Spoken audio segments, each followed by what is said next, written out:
child that your skin can bring you so much pain. Now I hear you say you got the best of both ways. Won't you come and take a walk in my shoes and tell me if you take my place? All right, here we are, Shoe Geeks. We're back after an extended break. Very hard to lock these two podiatrists down. They claim to be the two busiest podiatrists in the country, but they've both been on holiday since we chatted last, so that's the reason that we haven't recorded. We're here with, firstly, Tom. Now, you've sent a lot of emails to podcasts trying to get slots on just to talk about this 2:11 marathon you've run. We've finally got you on here. First chat. Well, firstly, congrats. Well done. Thank you. Big race. Nitta, any words, any congratulations you want to give the big fella? Look, I've always been a big Tom DeCanto fan. Well, I was a bit sad to see him not get his opportunity at Gold Coast the other year when they cancelled it. So, you know what, Julie? What's most interesting is that after he ran his 2:11, he's actually decreased his commitments to some of the podiatry, like the SEPA stuff, because he's going to put more time into his running for the next few months. So I'm interested to see what he does in the next marathon, actually. So I'm a big believer Tommy's one of those sub 2:10 guys waiting to happen. So, well, he knows his value now. They've got him. They got him cheap, and now he's run 2:11. They're going to need to pay a bit more to get him on their little boards, committees, and synopsiums or whatever the guys you love calling. I don't think any of them realise what 2:11 is, what it really actually looks like, and what it takes to get there. I think so. Well, we do, Nitta, and we have a big 2:11 man on here. So everyone, we've probably got an extra 20 listeners this week because of this. So, and then 20 listeners just signed out because they saw you without a shirt on. So, yeah, mid haircut I am. Halfway through because Tom was late, so I said, "Oh, Bree, I've got a race tonight. Can you just make me look a little younger?" And I reckon it worked. I look heaps younger. Look at that. Although she's taken a lot of greys out. Yeah, I don't know. That's why it's younger. Shirts off. Lots. Okay. Tell us about your race, Tom. Yeah, it's been a while now. I have to try and remember. It's been over a day. Yeah. So no, it was. I mean, I've had a little bit of time to reflect on it, obviously. No, I'm happy. It was kind of, I went there, I think I was telling you the day before, I wanted to go out with, there was 4 pace groups. So the last pace group was going out at 2:11 to 11:30 pace. Thought, okay, that's my opportunity. When am I going to get an opportunity like that? I thought I could run that time if I had a good day, but as you guys both know, I've had some pretty shit days in the marathon, like that Lake Buick day, Julian, when I pulled out like 30K or something. It wasn't a good day. So yeah, it was. When I finished, it was probably more relief than elation, just because I was happy to finally execute something that I thought I could do. So to 2:11:51, it was pretty even. I just had that sort of gradual, that marathon fatigue you get. So it was just maintained relatively. The effort got harder, the pace we sort of maintained, but it just got to the point. The last 4K, I was actually worried I was going to have to slow down because my calves. It was my calves that were just really tightening up. It was just like they were becoming rocks. That's why it's fine, but yeah, the legs were what let me down. But it was always there, Tommy. Oh, sorry, Nick. What did you think about it? Like 10K, what did the pace feel like? Did you think you could pull it off that day? At 20, what was your halfway split, and were there any sort of reservations about going out too hard? The first 10K, I was a little bit more nervous. I was like unsure whether I really should be in that pack, and overthinking whether it felt easy enough. And I also, but then pretty much after 10K, it felt fine. It felt good to halfway. It felt really good halfway, actually. So come halfway, I think halfway, I don't even know the halfway split, but I think I ran relatively even. So it would have been, I don't know, 65 high, maybe. 65 high, maybe. After halfway, I felt, pretty good. So, I knew I was on for a good day if nothing went wrong. And we had, so basically how it played out was we had the pacemaker until 25K. So there was a guy leading a pack of about, I don't know, maybe like 40 of us. So like a huge pack. It was ridiculous. I was just sitting in this pack, and now what it feels like you're getting a free ride. I just felt like all I had to do was sit in the pack. Didn't feel like I was really working that hard. And then as the pacer pulled out at 25K, it was a little bit cagey, a little bit cat and mouse. Like no one really wanted to pace. There were a couple of guys that did want to keep pushing, and so I still didn't really have to do any work till 30K. So at 30K, I was actually feeling really good at 30K, and I was thinking, I'm up for the last 10K. I'm gonna bring it home and maybe go sub 2:11. But I did a couple of K, sub 3 minute Ks, getting a bit overexcited, and I was like, ooh, my legs are getting a little bit sore here. So that was like, okay, that was a little bit excited, a little bit early. So I dialed it back, and a few guys caught me, and I think I ran with another 3 or 4 guys till about like 38K. So as you've probably heard, like Valencia is ridiculous, like just the depth. So that's what I had then. That's what I reckon helped heaps. It's just running with those guys. Yeah. Wow. And you didn't decide to wear the Vaporfly 3 in the end. No, I went. Yeah. You know, I don't know how much of it's in my head, but yeah, I ran in the Vaporfly ones, the next percent one, just because I'd done a half in the 3s and they were fine. But I guess they still had a little bit of life. My last pair of ones, and I thought I've done a marathon in them. I know they're good. Conceptually, they might feel just slightly better for some reason. So I raced in the ones. But that's the last one though, so it's going to be either, we'll get onto it, but like, obviously either the 3s or the, when I do eventually get my hands on an Alphafly 3, I might give that a go. If that's good, I might race in that. Tommy, how does nutrition go on the day for you? Did you have to carry it, or did you pick bottles up? So I just pretty much used the race nutrition. I took 2 gels with me. Carried 2 gels. My dad was at one of the drink stations. He did give me 1 gel. The problem is I probably out of the whole race had maybe 2 gels and a couple of sips of a bottle. I just didn't feel, my stomach, even at the start of the race, my stomach felt a little bit, I don't know whether it was nerves, but it didn't feel good. It felt like a little bit stitchy, a little bit whatever. So yeah, I didn't really. Nutrition was pretty bad. I don't know if that really affected the legs. I don't know whether that was just. I feel like it felt more like mechanical trauma, like with the muscles becoming rock hard, rather than a nutritional thing. So I feel like with the amount of long runs I've done and the amount of training I've done without feeling like I require a lot of nutrition, that I'm relatively efficient. I don't burn through calories like too crazy. So I honestly don't think that the fact that I didn't really take much on limited me too much. But I'm doing Osaka, so I'm trying to. I'm going pretty hard on training with nutrition now, so I can, if my stomach's feeling better, I can take on more, and that helps. This guy just burns fats, Julian. Just burns fats. He's so efficient. He's one of those physiological anomalies. Yeah.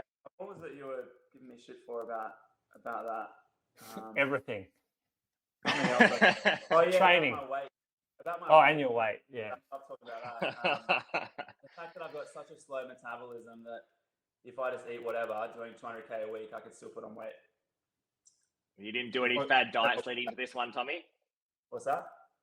You didn't do any fad diets leading into this one at all? No, I don't do fad diets. Come on. I'm not a fad diet person. Just don't eat. Just under fuels the whole time. Well, that's good, Tommy. That's great, Tom. Well done. You got what you deserved. Thank you.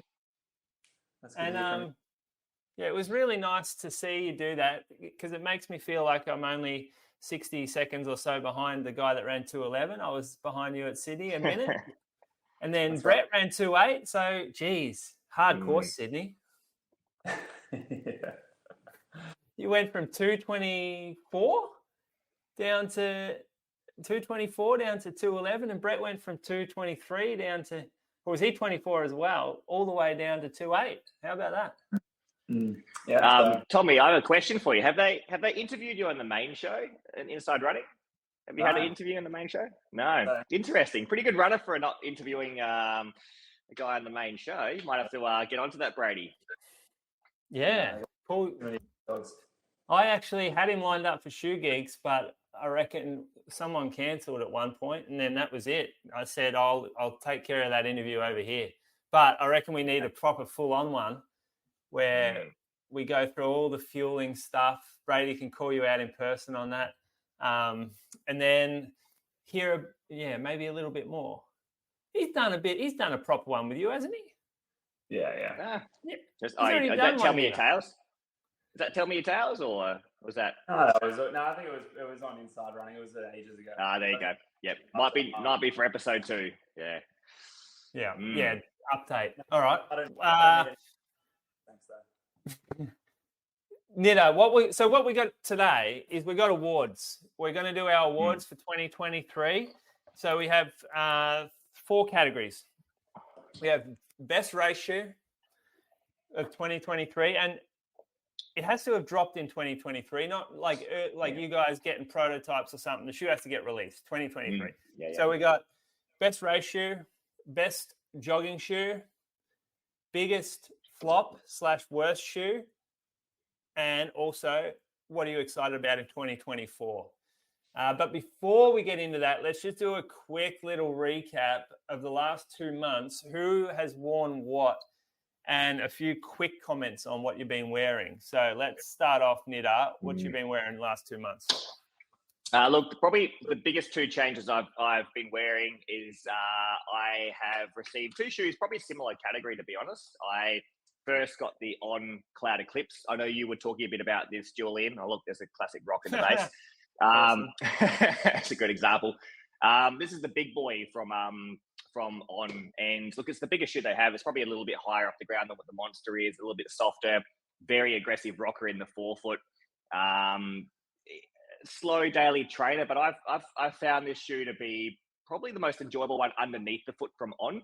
But like you, Julian, like by the end of the run, the pods do compress a fair bit. It probably isn't quite as good at the end of a long run. So 0 to 60 minutes for this shoe.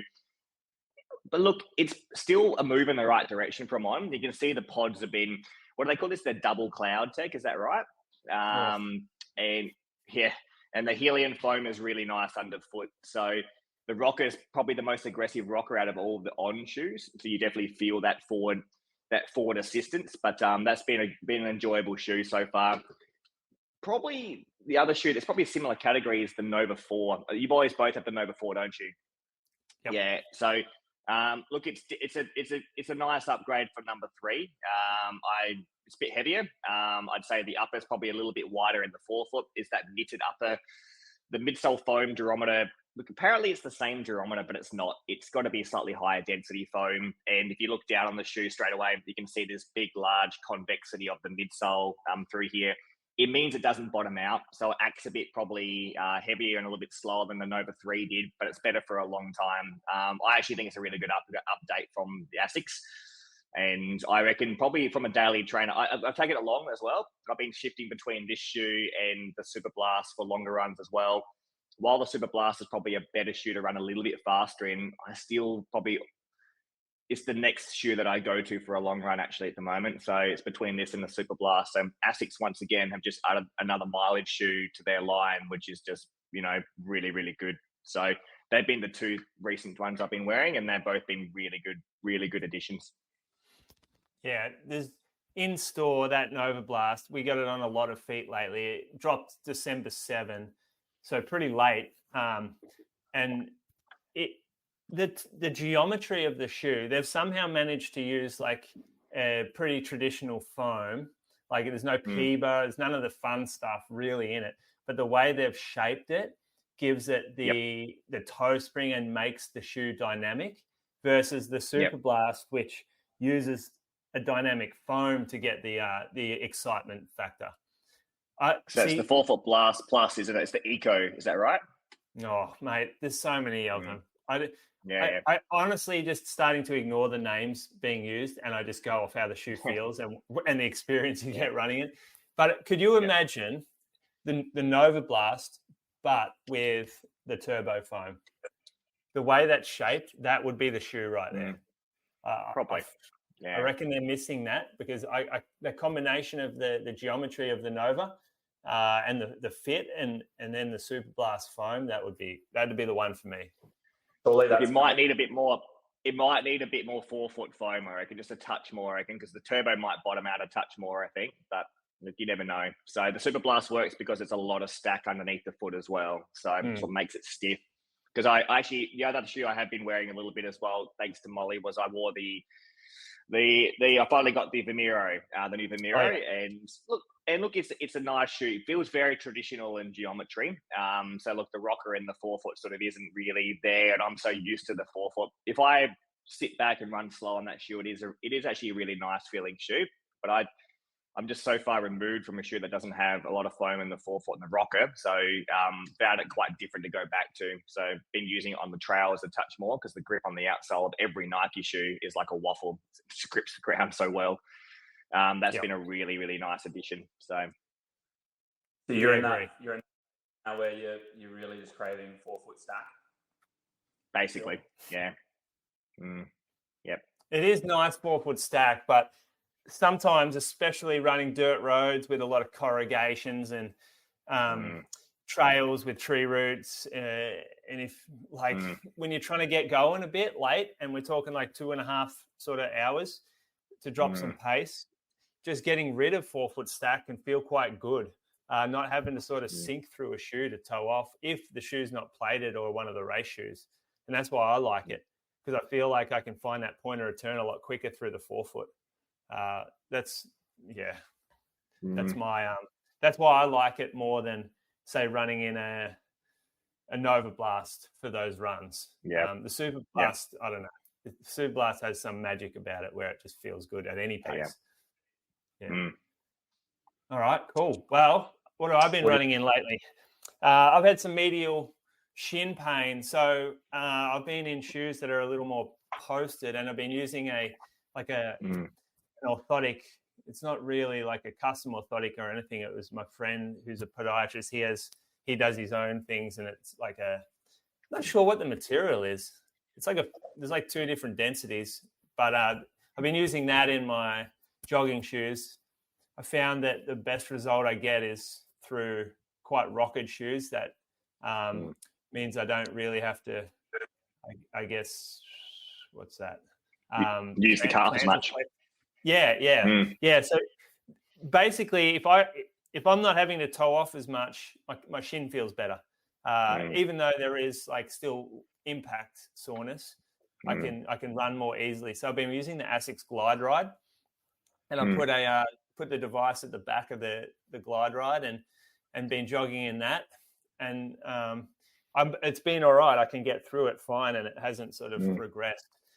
But funnily enough, it feels the best in the race shoes. That's where like the shin feels better. And maybe it's just because I'm running faster and it's all really warmed up. If it's just more of a calf tendon thing, it might just be that I'm running faster. I'm mid-session. I'm not thinking about it as much. Whereas jogging, it's just a bit slower. Maybe I land more on my rear foot, and I'm in shoes that sort of aren't as stiff and rocketed. Although the Glide Ride is the most rocketed that I've ever worn. But yeah, that's the shoe I've been wearing. The GT 2000's a pretty. It's a pretty serviceable shoe for the type of shoe it is, I guess. And for me, where I like more fun shoes, putting that on has been fine. I haven't felt like I'm missing too much if it's just going out for a jog on the dirt. Perhaps if I ran on concrete, I would notice the firmness a little more. But it's even in store, the feedback from customers, pretty soft feeling shoe, like not firm. It's a good update. Yeah, it is a good update, and it fits well. Like really nice fitting shoe.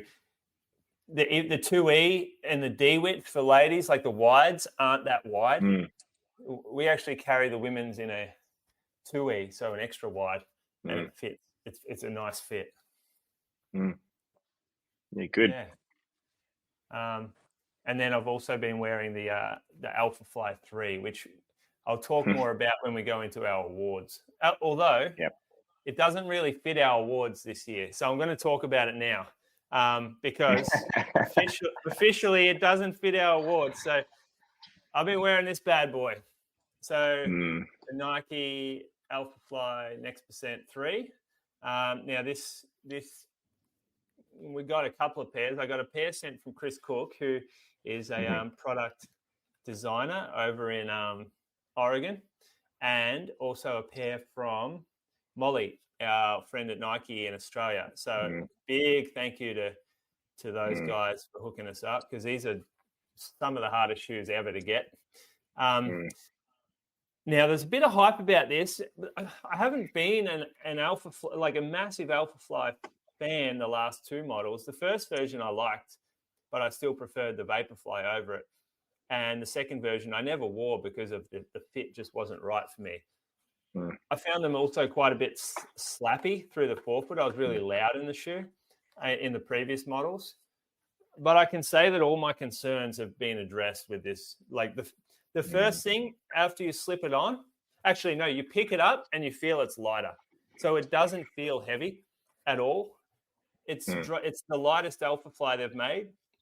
I think it's just slightly heavier than the Next Percent 1, which is a great result considering like all the extra foam that we see in there. And the Zoom bags as well, the airbags up front here. So the first thing is the weight. It just feels light. Obviously, it looks different. So like this big rear foot sort of cutout looks a bit spaceshipy. It looks higher stacks. Like it does really look thick underneath. And then slip the shoe on. All of a sudden, the arch irritation that we used to sort of feel here is gone. So the foot disappears into the shoe. Up front, this sort of what they call it, vapor weave or something like that. It's probably written on it somewhere. But it's a lot more forgiving up front. So this area here, like the foot, like there's more pliable upper. So not as tight through the toe box, soft through the toe cap, which I love. Like that's a big plus for me, being pretty soft there. There's no heel issue, slip issue. Like we go in there pretty well and it fits like pretty snug. There's two little pads at the back, not as pronounced as the Vaporfly, but those pads sort of comfort the side of the ankle and stop it sort of slipping. There is just the standard lace, which is the, like you've seen this in race shoes from Nike before, this little crinkle cut one. There's no eyelet. Probably one thing that I would maybe like is a slightly further back eyelet. So you can see the last lace loop sits pretty forward. If we got one back a little further, that would maybe lock the heel slightly better. I would like that. I got a size 12, which I am in the Alpha Fly 2. I'm 11.5 in the Vaporfly, and you can see why up the toe here. This has absolutely nothing. There's no like reinforcement at all, really. There's just a tiny bit of detail. Whereas but there's a bit more there's a bit more volume in the Vaporfly 3 comparatively, like the high top. If you look at side on, it's just a little bit shallower, I would have thought. And well, actually, it doesn't look like that in that way, does it? But yeah, it looks like the house of the roof of the shoe of the Alpha 3 felt like a bit lower, but it just felt streamlined. It felt really good. Yeah. No, it's a brilliant fit. I've got an 11.5. I swapped one of my 12s for an 11.5 that came in store, and I did a long run, like a 28K tempo in it, and my toe got beat, and my big toe has suffered some pretty good damage. So I'm going to be going the 12 in the future. So if you're halfway between, maybe the bigger size will be a bit more sustainable for you. Now, underfoot, when you start running, you can see it's full contact now. So we're going away from like the segmentation, and that segmentation caused a lot of slappiness, and you really like it produced a bigger sweet spot, I think, but it was more unforgiving if you weren't hitting that sweet spot. And a lot of people found like it was hard to get across the zoom, the airbags, whereas this shoe, it's the first thing I felt was so much smoother. So initially, like you could land at any point in the shoe and you could feel like you got a really nice roll forward. You didn't feel like there was something interrupting your foot strike or interrupting the transition from strike to toe off. It's more exaggerated rocker. So through the forefoot, this tip point feels stronger, which I really like. And then the airbag, you've still got a little bit more foam here, but I reckon there might even snuck some more foam above it. It just feels like a little bit more spongy and bouncy under the forefoot of the shoe. Yep. So it's like, for me, it's the best ratio I've ever put on straight away. It gives me what the Vapor has in terms of smoothness, but with a little bit more foam and cushion and a bit more forgiving. So to me, this is like this is so far the best ratio I've ever worn. Unfortunately, not a lot of numbers coming into the country or even online. So if you can get your hands on one, you're doing pretty well. But this will be a Osaka shoe, size 12. So I've spoken to you about the version 1. I never had the version 2, but the version 1 to me was, it felt like it changed my gait because it was almost like I was overstriding in it. Yeah. Do you think that's less likely in this version 3? Yeah, absolutely. Yeah. There's no doubt that the Alpha 1, I loved it because it made me have a longer stride, and you could feel I spent more time on the ground, and that suited me sort of landing a lot more plantar flexed into the ground. This one through here, the cadence rate's a bit higher. It feels a bit snappier. The transition's a bit cleaner, but the toe off point still has the pop sensation you don't get from the Vaporfly. And so that's what's the most unique thing. The weight of the shoe felt pretty similar to what the Vaporfly did, but I'm getting so much more like pop return in the forefoot, which is extraordinary. But if I sit back on the shoe and hit toward heel to toe, there's no slappiness, as Julian said. It probably does keep the cadence rate up a bit higher. Unlike Vaporfly 1, so Alphafly 1, I still feel like I need to go long with my stride. Whereas this one here, I feel like I don't need to go as long with the stride. So they've hit a real sweet spot. I don't want to talk too much about it because out of all the three of us that probably deserve the shoe, you probably deserve it the most, Tom. You don't have it at the moment.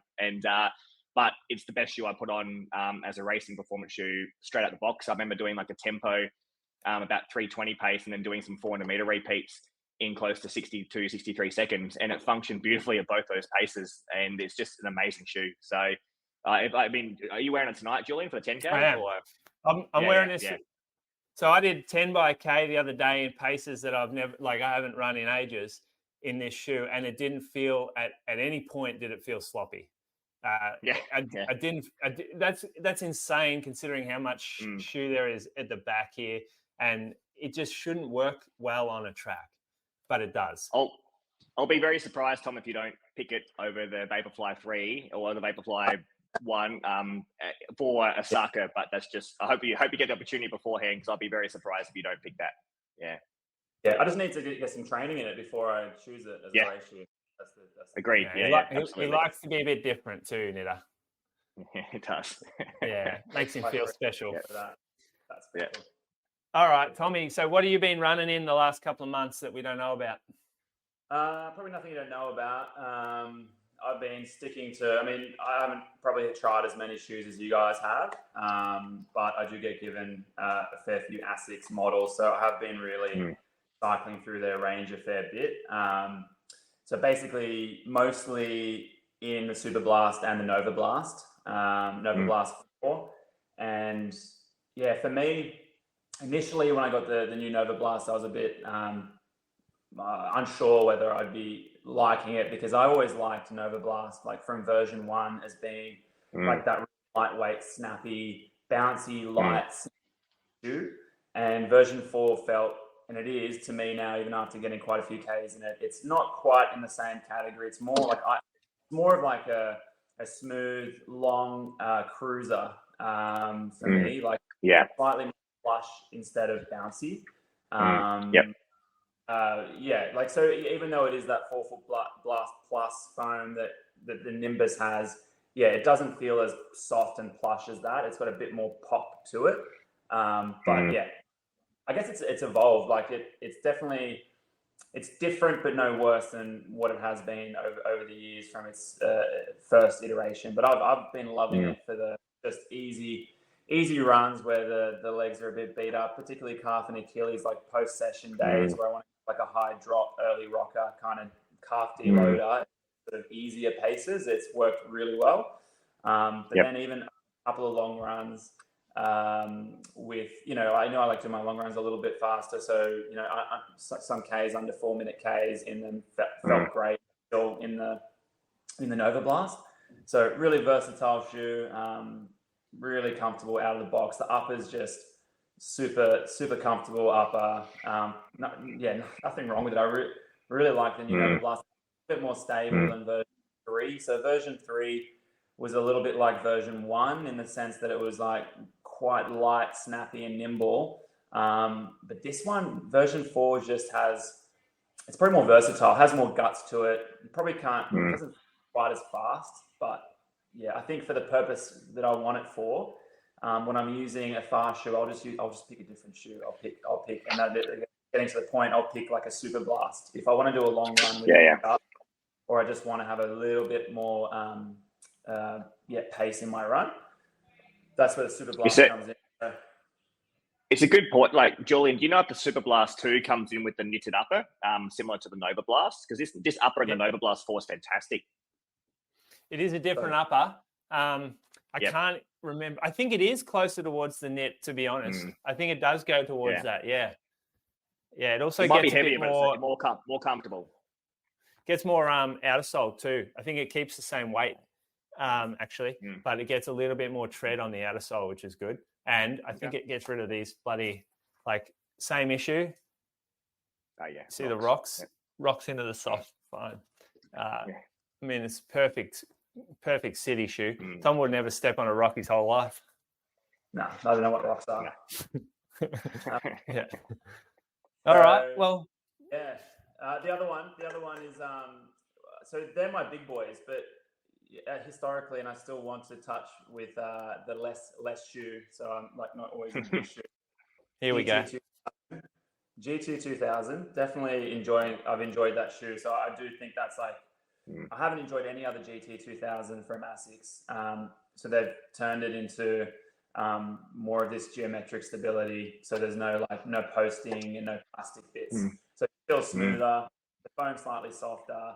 To me, it feels like a slightly higher stack Kayano Light. And I quite like the Kayano Light, but it didn't feel like it wasn't that plush. So this is just, I feel like it's a slightly more Kayano Light. Stable, but not intrusive in any way. And then lastly, the when I feel like a lighter shoe, I'm still jogging in the Streak Fly.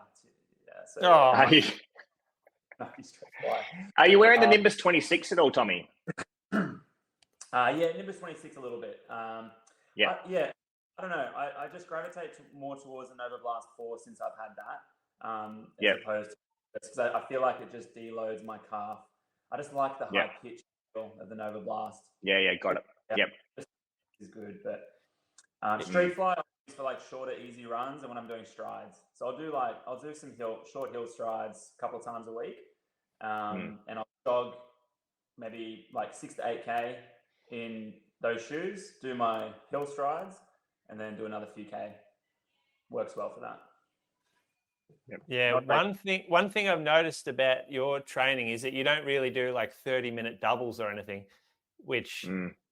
Is probably like where I would use the real big recovery type shoes a bit more. Because you go out a bit longer, and the shoes like the Nimbus and the Clips and those big ones start to feel a little clunky after 45 minutes. Yeah. But you don't run under that. You're always running longer. Yeah, 55 minutes is kind of my shortest run. Yeah. Yeah, it's commuting. All right, awards time. Now we got the 4 categories. What we're going to do is we're going to do each category, one person say it, and then we're going to go to the next category. So don't get too far ahead of yourself. We're going to start. You get one choice. There's no 2 choices. There's no split prizes. Runner-up? There's no runner-up. No runner-up. And you can mention, hey, I was considering this, but I went for this. But I don't want to hear split prizes, runner-ups. All right. Start off we're going to go with Tom's on the big screen, so he's going to answer the best race shoe of 2023. Sorry, did you say I'm doing all the categories in a row? No, you're doing one first. You're doing the one I ask you, and then we're going to each do our winner.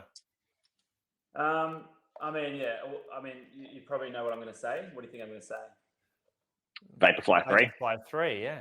Yeah. So it's not only my race, it's my every session shoe. So I'm using it a lot.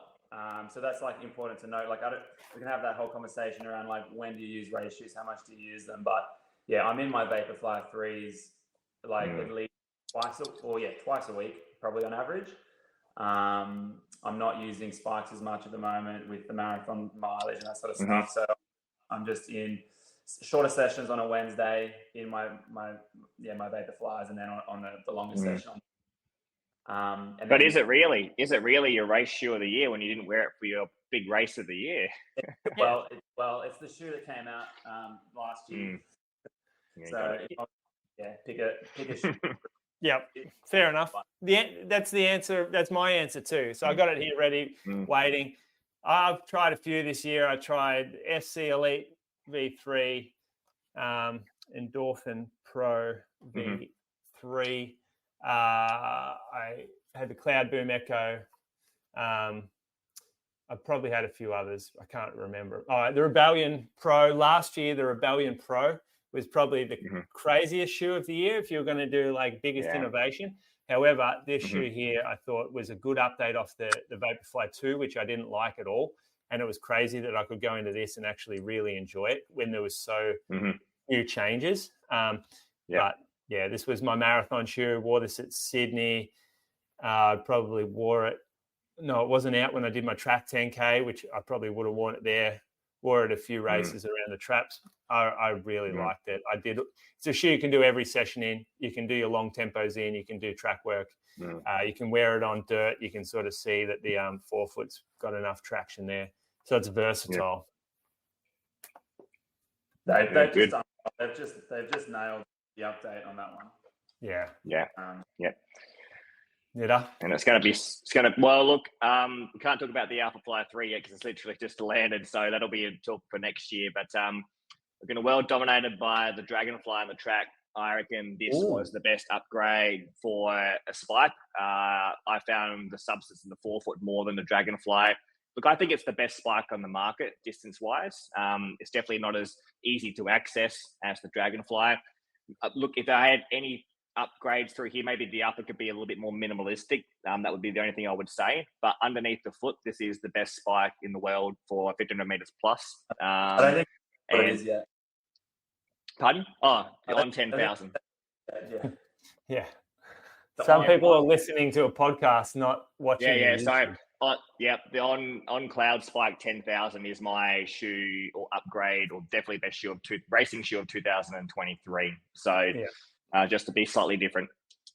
Well, for reference, we're actually receiving more stock of that this month. So you'll be able to get your hands on some shortly, listeners that want to change from a Dragon or maybe upgrade from a Dragonfly. Well, just a big shout out to Jordan Donnelly for sending me a couple of pairs of these in the mail, because I actually had a pair flogged from the athletics track not long ago, and I was disappointed because I wore them twice, got them flogged, and then so luckily enough got these in the mail, and much appreciated because they are a spike that still make me feel a bit younger than I am. That's a good sign. All right. When I was thinking about my racing shoes, the only other ones I've raced in is used this last year was the Saucony Endorphin Elite and the Rebellion Pro. And I was thinking, when did the Metaspeeds come out? I was like, they didn't release it last year. They didn't. Nah. When is ASICS updating their super shoes? Yeah, it's got to be this year. It's this year. Okay. They're pretty tight on this, on the information that on the Metaspeed release. But just consider the fact that it's the Olympics coming up, and a lot of brands will want to be releasing new product for the Olympics. So we're going to see new race shoes from Saucony, Nike, New Balance, Asics. I'm not sure.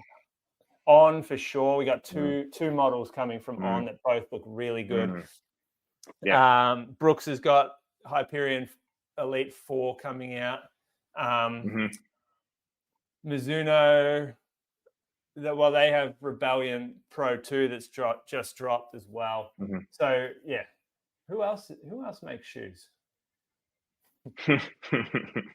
Puma. Hey, we're talking about what we're most excited about for 2024 is a segment coming up, Jordan. All right, yeah, let's not get carried away there. All right, so best jogging shoe, Nitta, stay on you. Now, 2023. Yeah, best jogging shoe. Look, the Super Blast was far and beyond the goat of jogging shoes, but we started talking about this in 2022, and I feel like even the podcast had a huge influence of people buying these shoes when they first got released, right? So I'm not going to talk about the Super Blast. That was the end of 2022 for me. So although for everyone else it was 2023, but I'm going to give Asics another run. I actually think the Nova 4 has been once again the best upgrade in that series. Like the cruiser feeling of using this for a long run or a shorter run has been the best daily trainer I've enjoyed. I've had it for maybe 2.5 months now, I reckon, or maybe 2 months. I'm not sure when we got it, Tom, but to be honest, that and the Super Blast, you give me those two shoes and I'd be happy with them too for jogging for the whole year, for sure. Fair. Tommy, who you got? Oh, I've gone back and forth in my mind and my opinion tossing between those two. Over which I guess I'd give like a 4 rating to. I use them for a slightly different purpose for each one. But if I was gonna, I've went back to Super Blast again, just because I was really enjoying the Nova Blast until I got to about 500k, and just as I pretty durable, and then like 2 runs later, I'm like, oh wait a sec, I'm starting to feel that concavity in the forefoot, and so now I notice that forefoot concavity because it's not rebounding anymore. So I'm only like not quite at 600k. I've done more in the Super Blast, and still feels like phenomenal. So I guess from that perspective, from like the lifespan of the shoe as well, like the Super Blast, even though it's a bit more expensive, like it's got to be my number 1 pick. It's just been a lot of fun. I did another long run in it last Sunday just to, because I hadn't for a few weeks, and I was like, it's a lot of fun. The durability is amazing off the Super Blast. Like it's not talked about enough. It's just amazing durability. Yeah, it's this. I think a lot of it has to do with this bottom layer of foam they've used. So that I think it's like the Blast, isn't it? It is the Blast, but it's a lot firmer and it creates stiffness. It gives the shoe a lot of rigidity, and it also adds to its stability down there. And it's such a small little layer that does so much for the shoe. I'm going to contrast it because I'm going to give the prize to this one, the Vomero 17, which the Vomero is iconic in the industry, and I've had some of the best shoes of my life being a Vomero, especially when we get around that sort of, like we always talk about it, 11, 12, 13, even 10 was good. But this shoe here, it sort of brings me back to liking traditional shoes again. The double layer of foam, it's a bit higher, like because Zoom X is a bit more compliant and maybe not as stable as the Flight Foam Turbo. They've used a higher amount of Cushlon at the back, and through the forefoot you can see why you feel like you bottom it out, Nitta, or you feel close. There's a lot less of it there, and it does feel firm there. But I've never, I'm running these 35k runs where we pick up a bit of pace, and we're running a lot of hills and a lot of trails, and there's just nothing as versatile as this out there. Like this is a shoe I can take in 10 different terrains at 5 different paces and still feel fine and have a lot of confidence. And the fit is good through the forefoot. It's nice and broad. It's a soft, sort of durable upper. At the back, I really like the lockdown. Nike just do such a good vamp. When we're sort of like tightening, everything just really wraps up through the midfoot. That's something that a lot of brands don't really do as well as Nike. and the cushion at the back. So it's stable through the back of the shoe, the way they've flared it. So yes, it's a neutral shoe, but it's got like a decent amount of platform to land on through the heel and still remain stable. So yeah, the Vomero. You could say a lot. You could say a lot about this about the structure as well. They got released the same the 25th. Is it 25th version of the structure? Yeah, you could say it, but it ain't competing for shoe of the year for me. That's for sure. No, it's definitely a bit firmer underfoot. If you're a higher body mass person or a recreational runner, I think that a lot of those attributes of the upper fit, the outsole, the versatility goes into the structure as well. But it's just a hell of a lot firmer. That's probably the big difference. It also has cavity on the lateral side, which to me is crazy for a shoe with like a support shoe for someone that might be bigger, because everyone falls into it. The shoe compresses more quickly. It drives me kind of insane that they wouldn't use a similar sort of lateral shape to the wall as the Vomero in the structure. And I know the idea is to sort of provide creative errors. Yeah, exactly. But it doesn't work that well. And a lot of people feel the big zoom bag in the forefoot. So feel the ridges of it, feel like they sink too much. Like I don't like that in a shoe. I think we want to feel smooth. The less things that you notice, the worse. I would prefer to be more simple. And look, it's not far off. I wear it for work. I wear it casual, like as a work shoe. And I do really like it, but I couldn't see myself running in it and loving it. Okay. All right. Yeah, definitely removing the zoom bag in the Vomero was a good thing. Yes, agree. All right, so this is going to be we're going to call it the worst shoe or the biggest flop of 2023. And now you guys love to suck up to brands and reps because you get free stuff from them. So this is going to be a really hard question for you. You're going to find some brands that you don't have a relationship with, I bet you. You're not brave enough to go there. No, I'll go first then because I'm happy to do it. So, look, you guys know what shoes I was going to talk about, but I actually not even got to mention that shoe that shouldn't even be mentioned on this podcast. So, yes, I know what you're talking about. Yeah. But look, the biggest flop for me for the year was the New Balance Bongo 6. I was super disappointed with it. I thought the concept of trying to make it stable with the plate plus the dual density was just too dense. It was firm. The rocker didn't work because you couldn't get over it, and the upper felt very similar to the 1080. The 1080 I found to be quite a good like jogging shoe for short durations, at least fun underfoot. But I felt the Bongo was an absolute flop in terms of stability, and it was the least enjoyable shoe I put on my foot for the whole entire year. Even though aesthetically it looked quite nice, it just didn't function the way that I think they were designing it to. That's a fair one from you. I kind of forgot about that because we don't wear shit shoes. And one like it's hard to give the prize when like there's a lot of shoes that sit on the wall that just don't suit us. So why would we ever go and buy one or wear one? But when you like, I have a Vongo and I never go for it. I never reach for it because it feels funky. It feels awkward.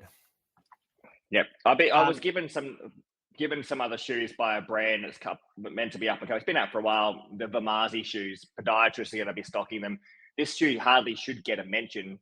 It doesn't feel like a running shoe. So categorically, worst running shoe of the year. Well, to me, it's not a running shoe. So I'll leave it at that. That's disappointment. But you'll find that, people moving into podiatry clinics trying to sell the shoe, but you wouldn't find a runner picking that particular shoe either. So it's not a disappointing shoe from running industry because it's not really a running shoe, in my opinion. So can we just touch on that? Imagine being a runner and you go to a podiatry clinic and the podiatrist says, "Oh, these shoes here, they're great. You need new shoes? Well, I got some here for you." You would feel almost like slightly, it would be almost like a little bit of a hard sell, wouldn't you feel? Like in a podiatry clinic, someone to sell shoes to you? If you stock these in your clinic, the main reason would be to sell shoes and make a profit. It's not to help the runner. There are so many options out there. When putting these shoes on, I felt like I was time warped back to the early 1990s. Where there's a performance trainer that had lighter weight upper and a slightly, softer foam. And tuning paces to their philosophy is picking a shoe and picking it relative to your pace. Heavier shoe, firmer foam equals slower runner. This has been going on for 20, 30 years, and now it's marketed as a concept to sell to people, and it's just absolutely madness. It's just rebranded stuff that's been happening for the last 30 years and trying to make a sales point out of it. But the shoe, compared to what we have on the market, like you said, Julie, we don't wear shit shoes. If this was given to me in the 1990s, I would have been like, oh yeah, this feels pretty good. It's given to me in 2023. I can't wear the shoe. It's unbelievable. Like, especially if I wear this one day and then wear that the next day, how do you think I'm going to review that shoe? It's relative to what you're wearing on the market. It's extraordinary. It's so far below disappointing that it's hardly worth mentioning. But like, here we are talking about it. So yeah, which is a shame. It's too much attention. As the runner, I'm listening to this and I'm going, imagine getting sold a shoe in a clinic like that. Yeah. You got nothing to compare it to. You walk out the door, you walk past the store, like my store, you look in and you see fucking 120 shoes to pick from that all have better foams and better fits and better rides and feels. And you think, Jesus, I just got sucking into that fucking buying this piece of shit because it's the only thing that was and you're supposed to trust the practitioner, though. Exactly. Yeah. It's negligent. It's like it's not doing it's a complete disservice to the person who should be educated in what's available on the market to help them enjoy their running. It's a disservice. Yeah. I saw that, and then I saw the pitch to the podiatrist from the brand, and it was basically just talking about how much money they can make from selling that, and also B, how much they know more about fitting shoes than a running store does. And don't send your referrals elsewhere. Put your customer or your client in this piece of shit shoe, and you get the money. And your customer's going to have the worst running experience of their life and hate the shoe and then go and have to buy another one anyway. But guess what? You got a sale from it. Fuck that. Yeah, exactly. Yep, that is to the point. Yep. Where are these from anyway? What is it? European? It's a European brand? Nah, they're American, I think. So designed in America. Not sure where they're produced, but actually, to be honest, the Bongo 6 is much better than these. If there's no, if I'm back on the good books for New Balance, it is well and truly above that. But I was disappointed in New Balance for building the Bongo because New Balance build really good shoes. That's what happens, So comparing it to what I know, these shoes probably shouldn't get a mention. I'm not sure if they're going to be stocked at Pinnacle Podiatry, but Tommy's got a big mortgage to pay off. Big mortgage out there, Sydney. They would not be here. All right, I'll go next for worst shoe. Now, this is a hard category. Hard category for me because I sell a lot of these shoes in the clinic and I don't want the customers knowing my actual thoughts on the shoes. But it's not that hard because I think there's a clear standout in shoes that I've put on this year, and it's the Nike Pegasus 40. And that shoe... Oh, you stole mine, mate. Far out. Oh, okay. All right. I can move on from there. I can move on and I can go for the Nike Infinity React Run Flyknit 4.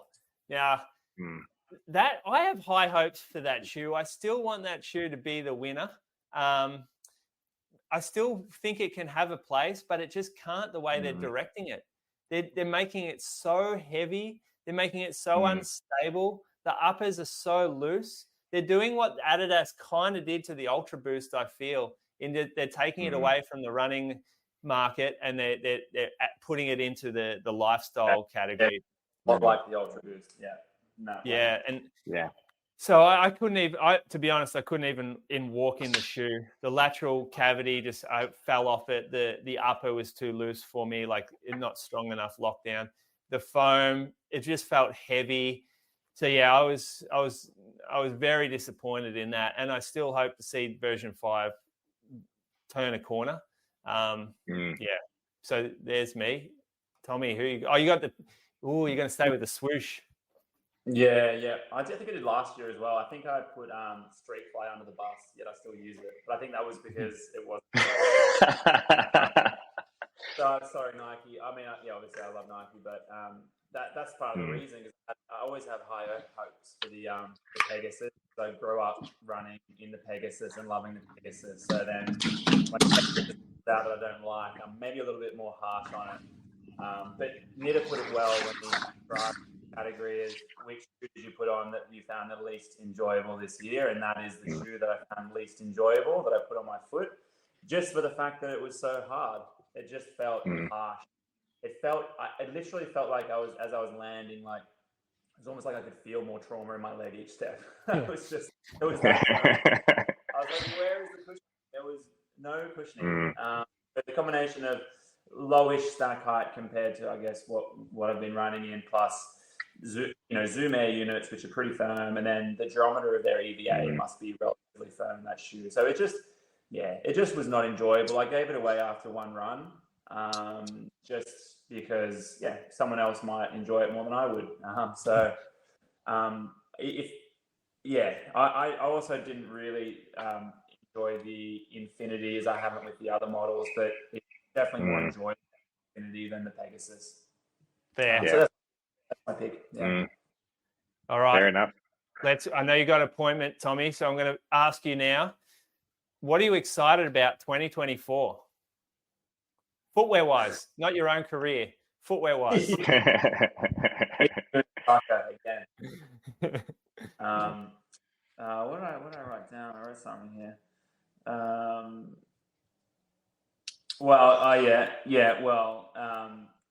obviously very envious of you guys having the Alphafly 3. So that's one. But the other one is I heard on the grapevine that Peg Turbo is making a comeback this year. Yes. Confirm, that is. It'll be again. Won't drop dates or anything like that, or not too many details. But the Peg Turbo goes away from the Next Nature and back towards what it was kind of designed for. Like very lightweight mileage slash tempo shoe. I know you weren't a big fan of the original Turbo, but Who? I loved you. No, I loved it. I used to wear that all the time. All the time. Nah, not me. Okay. I mean, it's just one of those shoes where some people didn't like it, but vast majority of people loved it just for the fact of its simplicity and the softness. So it could be a similar stack to the Pegasus, but because the foam is different, the experience is totally different. So you get this soft. You can get out of the streak fly. You can get out of the streak fly for your jogs then and put the turbo back on. Exactly. The streak fly is borderline too small. Like when I run in, I'm like, I'm really low up, foot and ankle more. But I've heard it from people that from Nike, the Peg Turbo. Those that have seen actual samples of it, a pumped up streak fly, like a beefed up streak fly. That's kind of what we're looking at. There you go. Yeah. From the picture I saw floating about, it looks a little bit higher stacked than the old Peg Turbo as well. Yeah. All right. I'm surprised by that, Tommy. I thought you were going to pick the Adidas Evo. Yeah. Well, I actually had that written down as well. Can only pick one. Yeah, I want that shoe badly. Actually, I was going to chat. I don't know if Jordan would allow this, but I did catch a run with Jordan Donnelly, who we spoke to from On, product manager at On. He was talking about the product coming out this year, leading into Paris, and it does sound bloody good. Like the race product sounds good, and there's a model in there that is kind of like angled towards that sort of Evo 1 category from Adidas. Sounded pretty good. So that I'm also I'll probably hounding him to see when that's coming out and more info about it. Yeah, that looks. I've seen a few of the race shoes from On, and they are a real step up from their current road race shoe. Real step up. 2 models, high performance, high stack, road racing. I love it. It'll be good. Now, Nitta, what are you excited for? Yeah. Well, you've just taken the last one, the On range coming out. I was torn between this. You might know more, Julian, but like the new Spike range coming out from Nike, we've seen like, they keep Jaeger on and Jacobing Brits and wear like the either the new Air Vic 2s or the Dragonfly Elites and things like that. I'm excited to see what they look like underfoot or feel like underfoot, but I'm probably going to run longer events this year. So I'm looking forward to the On shoe coming out, their performance range, and like even their jogging shoe. I've seen stuff of the Cloud Monster Hyper or the Hyper Cloud Monster. So like you're seeing a range of shoes that are meant to be almost equivalent to the Super Blast. And we'll probably see more shoes from more shoe companies focused on that. I'm actually looking forward to that. So like more shoes that feel like the Super Blast is what I'm looking for. And that On Hyper Cloud Monster looks good. That looks amazing. I'd sort of forgotten about that, but I remember we looked at this range back in June, and I thought, oh, this is super exciting from this brand, and this could be one of the best ranges that I've seen, sort of top to bottom. So, there's the Cloud Monster Hyper. I'm pumped for that. There are some very light race shoes coming out around Olympic time, and we may have mentioned the brand that's dropping one of them. Yeah. So, kind of excited about that. I like the idea of super trainers. Super trainers to me, it makes running fun for everybody. You don't have to race to enjoy the new foams and innovations. And there are a lot of shoes coming out that we consider super trainers. So new updates on existing super trainers. But there's short-term 2024 and there's late 2024. And short term, we're going to see some stuff in the next few months that is pretty exciting. Yeah, like the Monster Hyper, like the Super Comp Elite V4, like the Saucony Endorphin Pro 4, which looks to be an epic update. So they're race shoes, but they're not super trainers. But yeah, the Super Blast 2, also very good. There's a Gamma 2 from Nike. So an update to their high, well, I like their trail shoe. Like the Zagama looks amazing. They're putting Vibram on it. So they'll get rid of the only issue that shoe had, which was its grip. There's so much to be excited for. Yeah. So much. Look, I'd be excited, super excited. Remember at the start you said you could only talk about one, and you just mentioned 9. You're so excited. There's no winner here. There's no winner. We are the winner. No. The running community is the winner in 2024.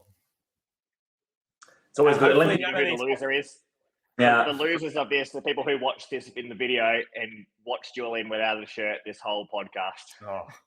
the losers of this. I'm looking all right at the moment. I'm a bit dehydrated. Camera every 5 minutes to get a pec shot in. Oh boy. You know what? Some people racing against me tonight might sneak a watch at that, and they just won't show up anymore. This is what best of luck tonight. Testosterone looks like, Tom. You haven't seen that in a while. No, I told Nitta. Yeah. Test going strong. No problem. Yeah, that might be the case though, Julian. But you might get to see what 209 looks like as well when at Osaka. But it might not be you. It might be the man above you. Would you prefer 209 looking like Tom or 214 looking like me? I don't know. I've grown accustomed to Tom years actually. So I've missed you guys for a while. Yeah. No. I can joke around, but Tom went through my 10K PB in the first 10K of his marathon the other day. So that's sad, thereabouts. I think it was my 10K PB. So yeah. Yeah, well, he smashed my PB too. Yeah, true. What do you reckon, Julian? You can be my pacer in Osaka. You can be my little gel boy. You can go to 25K instead of 20K this year. Well, if you want to run 220, I'll pace you for sure.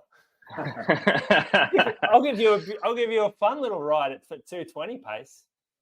But granted, whatever Julian can run for half, he can run for a marathon, right?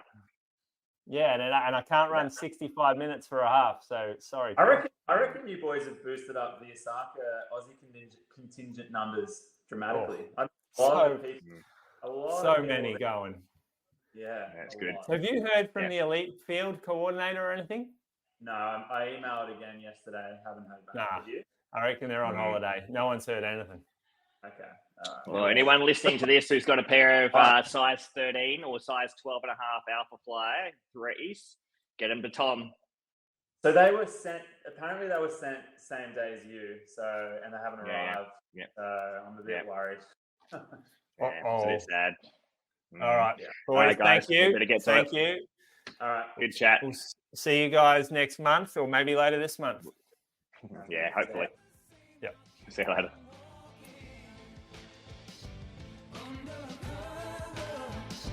of my skin.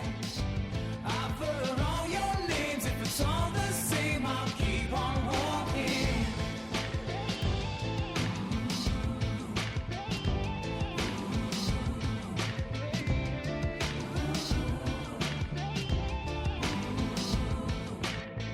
Could have stayed hung up.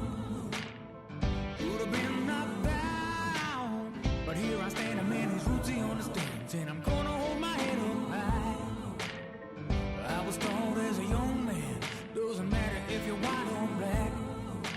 Just show love to everyone you meet. Doesn't matter if it don't come back. Undercover.